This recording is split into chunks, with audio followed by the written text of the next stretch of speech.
Hi everyone, my name is Meads. Welcome to my channel, and I'm gonna go discuss with you guys pretty much how I started Gundam, and it's pretty much also a celebration of being Gundam for almost a year now. Yep. So first off, how did I get into Gundams? Well, I pretty much got into Gundams because of Gundam Wing. Yep. And it's actually, when was that? I think I saw it 12 years ago.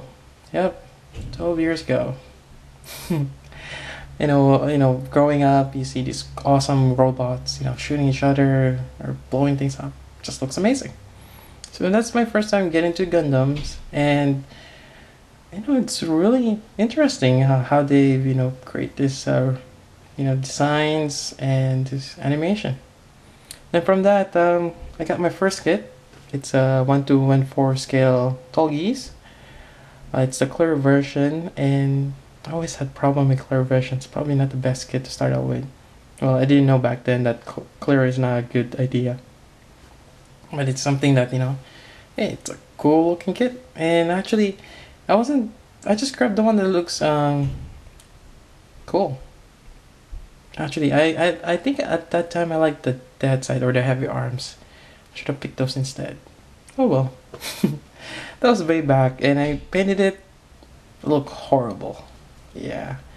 Then eventually, when that's in Philippines, and when I moved here, I got my first master grade, which is the RX 178 Mark II, the AU version, which is the 1.0, and yeah, not knowing how to build Gundams, I built that using scissors. Didn't really remove the knobs. It was horrible, but and there's a lot of mistakes because I pretty much opened the kit. I mean, open the kit itself and take off all the parts from the tree, knowing that or thinking that it'll be easier to do it that way. Bad idea. So I had certain times I had to remove the things again, so I got a lot of broken pegs inside, and it just wasn't nice. I still have it today, and kind of don't want to look at it very much. So, anyways, that's that.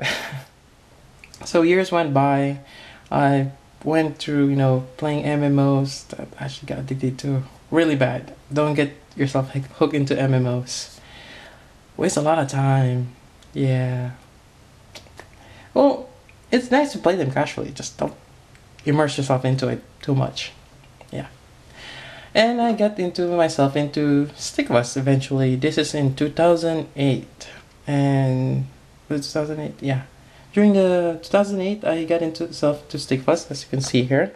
I don't have figures right now because actually I'm in the process of moving. So my other Stickbus are in the other house already. So I have this boxes which I'm still hoping to sell them.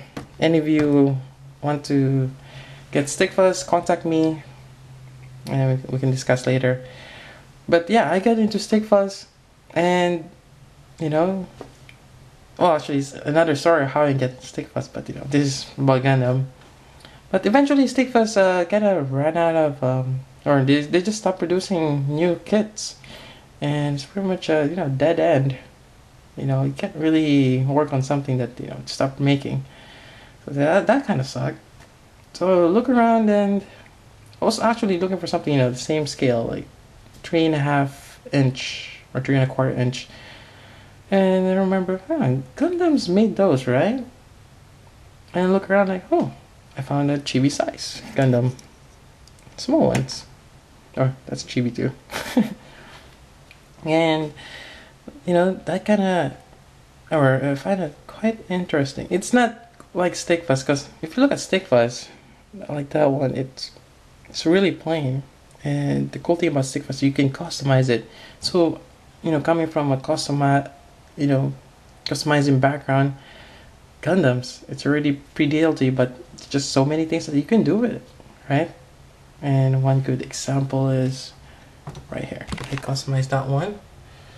I think I call it the Z guy. And pretty much well, I decided, why don't I just try it out?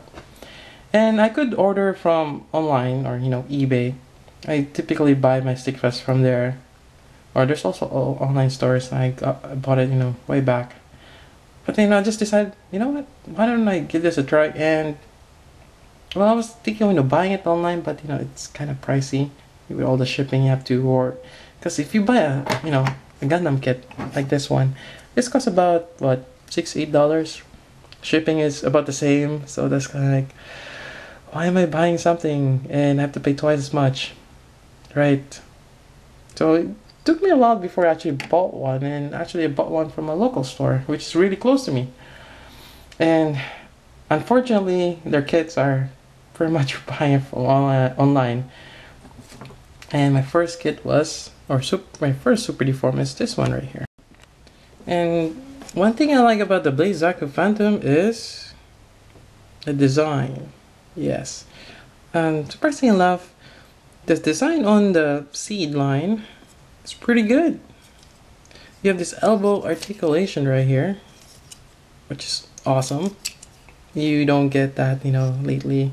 Although certain Sangokunen does have that, like the Ryo Futogis.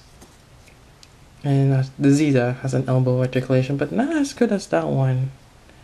Kind of looks like a high grade shoulder. And you have movable wrist. You have the legs, feet, and just great articulation. So the waist, and there's a color separation of the waist, which is nice. And actually, I haven't really painted on anything on this kit or anything significant, just the highlights, like the green there, the silver, the shield. You have to paint that as well. But if you look at the torso, it's a really good color separation. You have the white, the black, and the red, and the orange. And another cool thing I like about this kit is, you take out the head, you can actually move the eyes. That's really awesome.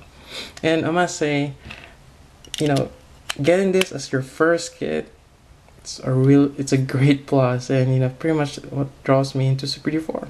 So I'm really glad I got this. Even though I paid pretty much double the yen price, but I think it's really worth it. And I guess you want to see the back. And it also comes with a lot of accessories. You get these 2 axes right here, the shield binder that's it's connected to a peg there, which is pretty good. You can have him in all this cool dynamic pose. And it also comes with a regular Zaku shoulder with a horn. And actually this is a commander type, so he has that fin here. And I think all the Super Deform Blaze Zakus has that, or maybe except for the red one. And you can put it there. But for this one, you notice I put kind of like Naruto's head. I made a little bit of a kit bash way back for a contest, and I just kind of decided, well, I'll just leave it there. So this pretty much just masking tape. And this one comes with this backpack, and I think I already did a review on this one, but I'll just go over it again. And this is really awesome because you can open this here and you get the missile pods or little micro missiles inside, and you have thrusters that you can open up. Really cool. And it just pegs to the back right here. And sadly they only have really 2 variants of this, although they made 4. 3 of them is pretty much the same: the orange, the green, and the purple one. The red one is only different with the long bazooka. But you can mix match the packs here. And again, I wish they made the Gunner Zaku, the one with the 2 Gatling guns on the back. I wish they did that, and I think that one's blue. So they could have did that with instead of the purple one, or actually have the purple one with the Gunner Zaku pack. But they didn't do that, sadly. Oh yeah, I forgot to mention, this one has you can put the shoulders forward, which is another nice thing. And yeah, in most seed kits they have that option. Really cool. Otherwise, yeah, it just has a great color separation, a lot of good articulation, and it's a really poseable super deform. That's another reason why I like this kit a lot. And I'm really glad again that I got this for my first super deform kit. It pretty much got me into, building other super deforms like Alex, my resin kit right there, and my Zekai, and my New Zeal, and pretty much the rest of my super deform collection. Yeah, so pretty much that's how I get into Gundams, and it's over a year now. I purchased this guy, I guess, end of December of 2009. Yeah, so I have this guy for over a year now. And in 2011, we'll see how it goes. Maybe I'll get more super deform. I am really interested for that super deform Sinanju. Looking forward to that. Yep. So I guess we'll just cut it here. I'll probably rumble on with other things. So until then, this is Meads. Thank you for watching.